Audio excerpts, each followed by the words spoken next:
하나님 아버지 감사합니다. 예수님이 태어나신 거룩한 성탄절날 성전에 모여서 예배드리게 인도하여 주셔서 무한 감사드립니다. 하나님 아버지여, 남북한을 하루속히 복음으로 통일시켜서 북한 동포들도 성탄절날 하나님께 찬양드리고 영광드리게 인도하여 주옵소서. 살아계셔 역사하시는 예수님 이름으로 기도 올려드렸습니다. 아멘. 우리 북한에서 12월 24일 무슨 날인지 압니까? 우리 웃돈에서 온 우리 자매 형제님들, 12월 24일 김정숙이 태어난 날이라고 했는데 사실이 아닙니다. 난 해령에 살던 사람인데 그게 성탄절 맞춰가지고 12월 24일 날 김정숙이 생일이고 12월 27일은 헌법절 날입니다. 72년도. 그래가지고 여기다 맞춘 거예요. 그러니까 우리는 저 독재 체제가 얼마나 거짓인가 하는 걸 우리가 다 알아야 됩니다. 함께 제가 메시지할 제목은 귀중한 선물, 어떤 말씀을 드리겠습니다. 하나님께서 인류에게 주신 가장 귀중한 선물은 인간들이 죄 문제를 해결하시려고 이 땅에 예수님을 보내주신 것입니다. 마태복음 1장 21절, 아들을 낳으리니 이름을 예수로 하라. 그는 자기 백성을 죄에서 구원할 자이심이니라 하니라. 요한복음 3장 16절, 하나님이 세상을 처럼 사랑하사 독생자를 주셨으니 이는 저를 믿는 자마다 멸망치 않고 영생을 얻게 하려 함이라. 우리를 죄에서 구원하시고 영원한 생명을 주시려고 오셨다고 기록되어 있습니다. 창세기 1장 18절, 하나님이 그들에게 복을 주시며 그들에게 이르시되 생육하고 번성하여 땅에 충만하라. 땅을 정복하라.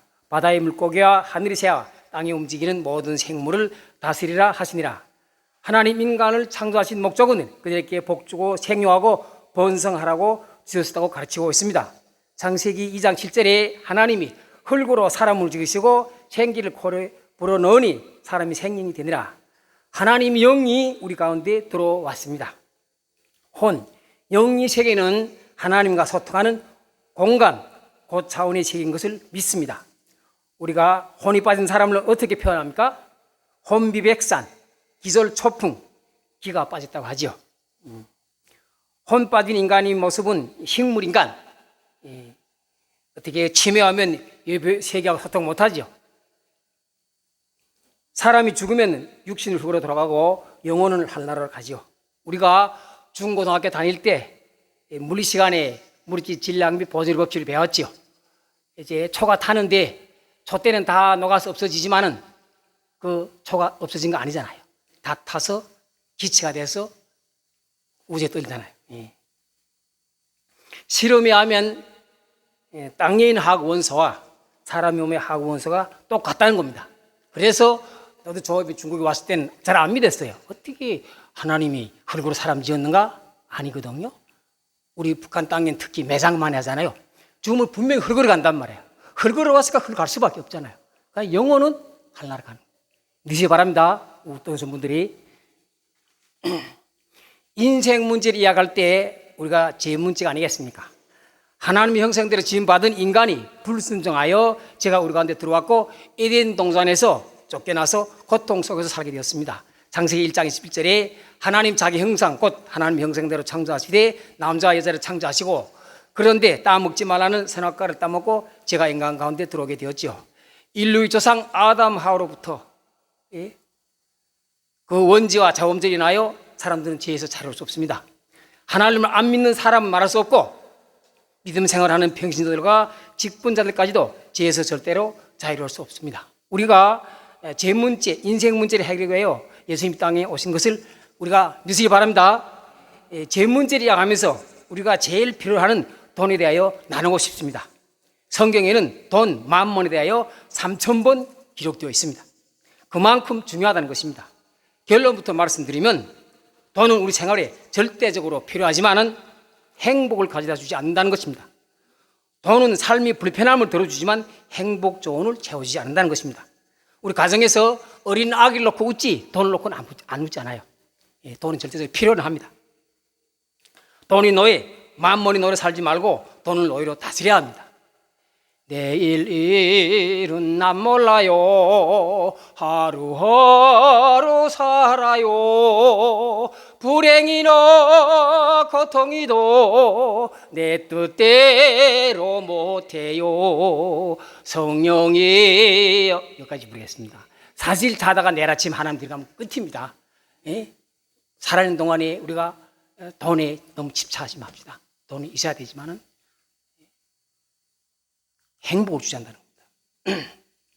생각이 바뀌면 행동이 바뀌고, 행동이 바뀌면 습관이 바뀌고, 습관이 바뀌면 인격이 변화됩니다. 인격이 변화될 때 내 운명이 바뀌어진다는 것. 우리 특히 탈북민들, 주체사상, 전체주의, 독재 체제에서 배웠던 모든 것을 뒷칸에 분토와 같이 버리고 믿음의 삶으로 변해야 됩니다. 예? 정말 우리는 감사하게 살아야 됩니다. 북한 땅에서 70년 동안 말도 안 되는 인본주의에 배웠고 거기에 찌들어 있고, 한국 와서 보니까 북한에서 성경 펴놓고 정치를 했어요. 우리한테 하나님 빼고 김일성이었고. 믿음은 바라는 것들이 실상이요 보이지 않는 증거니 믿음은 들으면서 납니다. 성경 말씀을 읽어야 합니다. 믿지 않는 불사들과 탈북민들을 전도하고 교회로 인도해야 됩니다. 하나님 우리에게 복 주셨다 하는데 우리는 복 받을 일을 해야 됩니다. 우리 마음에 성령 하나님 구주로 모시고 하나님 가운데 살아가는 저와 여러분 되시기를 주님으로 축복합니다. 다시 반복하지만 첫째로 예수님이 땅 가운데 오신 것은 예수 그리스도를 믿고 죄에서 구원받고 영원한 천국 소망 영생을 주시기 위해 오신 것입니다. 창세기 1장 20절에 이 모든 일이 된 것은 선자들로 하여금 말씀을 이루려 하려 하심이니라. 둘째로 하나님과 인간관계를 회복하고 참된 평안과 안식을 우리에게 주시기 위하여 이 땅 가운데 오셨다고 기록하였습니다. 마태복음 1장 23절에 보라 처녀가 잉태하여 아들을 낳을 것이요 그 이름을 임마누엘이라 하리라. 예수님이 이 땅에 평화의 왕으로 아가페 사랑을 실천하기 위하여 오셨다고 가르치고 있습니다. 예수 믿고 구원받고 영원한 천국에 가며 살아있는 동안 참 안식과 평화를 누리는 것이 아니겠습니까? 우리가 열심히 공부하고 대학 몇 개 나오고 대통령 되고 장차관 되고 돈을 많이 벌어 성공하는 사업가 되는 것도 중요하지만 가장 중요한 것은 내가 살아있는 동안에 어떤 삶을 살 것인가를 가르치는 것이 우리가 기독교 아니겠습니까? 기독교의 본질. 가부와 거와 나그네를 섬기라고 성경에 기록되어 있습니다. 어려운 이들과 나누는 삶을 통하여 하나님 뜻이 땅 가운데 이루어지는 것을 가르치는 것이 우리 믿음 생활이 아니겠습니까? 구원의 확신을 가지고 겸손하게 세상에 나가 빛과 성벽가를 감당하며 하나님 공의와 정의와 실현된 사회를 위하여 불의와 맞서 외치고 깨우치는 것이 하나님 뜻이 아니겠습니까? 세상 살다 보면 많은 장애물이 우리 앞에 가해 놓이고 사탄 마귀가 공격하고 있습니다. 어려운 문제들이 우리 앞에 닥칠 때 고난을 극복하고 이길 힘과 능력 주시는 하나님과 항상 인문을 하시는 저와 여러분 되시기를 주님으로 축복합니다. 아멘. 기도하겠습니다. 하나님 아버지 감사합니다. 메시지를 간단히 전했지만 주여 하나님 아버지 간절히 빌고 원합니다. 이 코로나로부터 모두 힘들어합니다. 주여 북한 땅에 정치범 정서가 무너지고 자연을 지켜주고 보호하여 주. 내 동포들이 지금도 핍박 속에서 고통 속에 죽어가고 있습니다. 주여 하나님 아버지 70년이 넘었습니다. 언제까지 내 동포들을 그 땅 가서 고통 속에 두게 하겠습니까? 주여 하나님 아버지 하루빨리 복음 통일해서 그 땅 가운데 하늘나라가 회복되고 동방예루살렘 백양성에 하나님이 영광만 드러나게 주님께서 역사하여 주옵소서. 사회에서 역사하시는 주 예수 그리스도로 감사함에 간절히 기도 올려드렸습니다. 아멘.